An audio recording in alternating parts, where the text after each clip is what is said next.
everyone, my name is Karen Fabian and I'm the founder of Bare Bones Yoga, and my specialty is anatomy. And so I'm here to talk to you today about how understanding anatomy can make a huge difference in not only your confidence when you teach, but your ability to make an impact. And the way that I'm going to show you this is I'm going to walk you through cues and frame them from different perspectives, or essentially give you some examples of cues emphasizing different things. Now, if some of you have seen my earlier training on the types of cues, you know that I divide cues into 4 types: action, alignment, anatomy, and feeling based. And many times, really all the time, what I suggest to teachers is that as they're learning anatomy, they focus their teaching on action cues and alignment cues. Because as a newer teacher, you generally understand what your students should do to get into the pose and what the general shape of the posture is. Where many teachers often get tripped up is understanding the anatomy. And so what happens is when they begin to teach from anatomy or try to do that, they know they're kind of sharing from a guessing perspective. They're not really sure. Maybe they just heard the cue from somebody else, or they were told to say it in training. And that approach tends to lead to just that feeling of I'm not really sure. And so what happens is there's a lack of confidence, and there can be a lot of things that come across in the way that cue is presented, because that's the underlying experience of the teacher. So when you teach from when you teach from action and alignment as you're learning anatomy, it still gives you some really great cues to use. A whole library of cues lives in those 2 categories that you can really lean on as you're learning the anatomy. And then feeling-based cues are a little bit different, and you generally can usually do those right after training. I'm just going to give you a little bit of a different approach to them that I bet you haven't heard before. So let's take a simple posture like Warrior One, and I'm going to teach this from the perspective of using just action or alignment-based cues. Step your right foot forward, put your back foot down, and reach your arms up. Press your feet into the ground and stack your front knee over your heel. Center your hips to the front of the mat. Take a big breath in, and then release. Okay? So I hope you saw that in that presentation of Warrior One, I used action cues like step your foot forward, drop your back heel down, reach your arms up. And I used alignment cues like stack your knee over the heel, center your hips. So those had to do with the shape of the pose. So what if I was going to teach with action, alignment, and some feeling-based cues? So let's say I was going to come into pigeon. Let's see, lift your right leg, draw your right knee in, and then set your knee on the mat.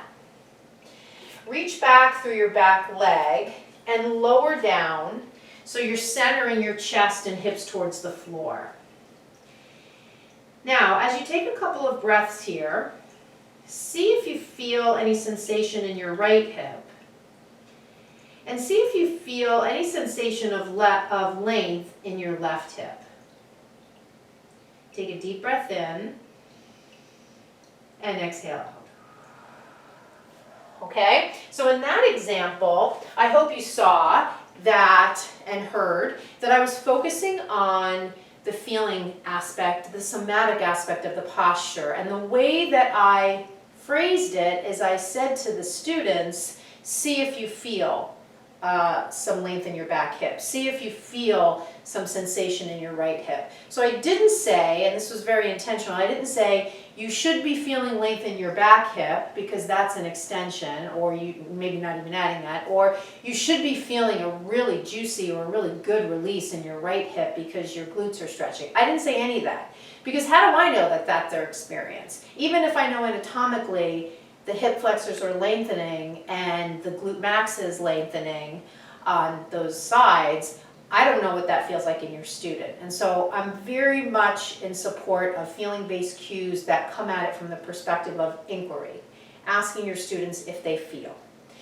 And so now that keeps us out of the zone of teaching from anatomy-based cues. What if we knew the anatomy of, let's just say Warrior One, and I wanted to bring in some anatomy-based cues? So I could say, step your right foot forward, drop your back heel, reach your arms up to the sky. Now, see if you feel, as you're holding the pose, your back quadriceps engaged. That's what's working to straighten your leg. Now see, as you lower your hips, if you can, a little more towards the floor, can you draw your belly button in slightly? That's going to engage the rectus abdominis that runs from your belly button up to your sternum. Take a big breath in and then release. So that's just a simple example. And what it allowed me to do is refer to some muscles as they were concentrically contracting in the pose. I still, even though I literally knew what they were doing, I didn't say to the students, you should be feeling this or you should be feeling that. I still was in inquiry, see if you feel, and I gave them the anatomy. So there's many, many more examples that I can give you.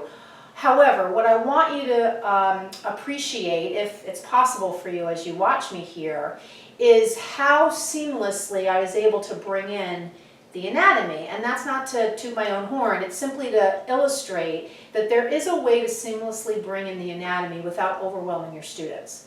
Now, how you learn how to do that is something that first comes from understanding the anatomy, and then comes from applying it to the poses, and then comes through practicing that. And as you're working down that path, your confidence will grow because it's based on actual knowledge versus stuff somebody just taught you to say when you teach. Now, the reason I'm presenting this to you is because I want you to take a moment. I'm going to ask you a question. The question is, what would it be worth to you to be able to teach posture after posture after posture, deeply knowing the anatomy of the poses, and having that be the inspiration for the cues that you say? What would that be worth to you? If you're feeling stuck around learning anatomy, if you're feeling stuck around only giving action cues, if you're feeling those feelings of butterflies in your stomach, that lack of confidence when you teach, what would it be worth to you to be able to move beyond that, to be able to move into a way of teaching where you were sharing anatomy-based cues seamlessly, where you had the confidence to answer your students' questions after class, where you could develop sequences with ease, where you could see the nuance in the poses and answer questions in a nuanced way because you weren't so boxed in from learning anatomy in a very rigid way that's, quite frankly, not very realistic. And the reason I want you to think about what it would be worth to you is because in order to shift from where you are now to where you want to be, it's going to take an investment. Think of anything in your life where you've learned something and learned how to apply it and reaped the benefits of making that shift. Was it a free experience for you? Did you just pick up the knowledge on the internet? Did you just pick up the information walking down the street? Probably not. Anything that was really worth it to you to learn, you had to put in time, you had to put in money, you had to apply yourself over time to learning the content. And then, beyond learning it, you had to work with someone who knew more than you about the content to be able to learn how to apply it. In the practice of yoga teaching, learning anatomy is not enough. Applying anatomy to teaching is where the key lies. So for many teachers that come to my program, they know the nuts and bolts to a certain extent, they just were never taught how to apply it, even to basic things like we just did here. So all of this is a lead-in to encourage you to get on the wait list for my Blueprint Learning Program. Because this program is my signature program that not only teaches you the content, but shows you how to apply it through live coaching. So if you're watching this video and you're liking the vibe and you're liking the sense of learning in this way, know that when you're enrolled in my Blueprint Learning Program, you get this interaction with me except live. So now you're just watching the video, you're going to get it in a live coaching session with me. So to get on the Blueprint Learning Program waitlist, all you need to do is click the link attached to this video. I open enrollment at least once a month, and I'm opening enrollment this week. And I'm recording this on August 11th. So if you're watching this shortly after I post it and you get on the wait list, or you're on my mailing list in general, you'll be notified when I open enrollment. Thanks so much for watching, and I'll see you in the next video. Namaste.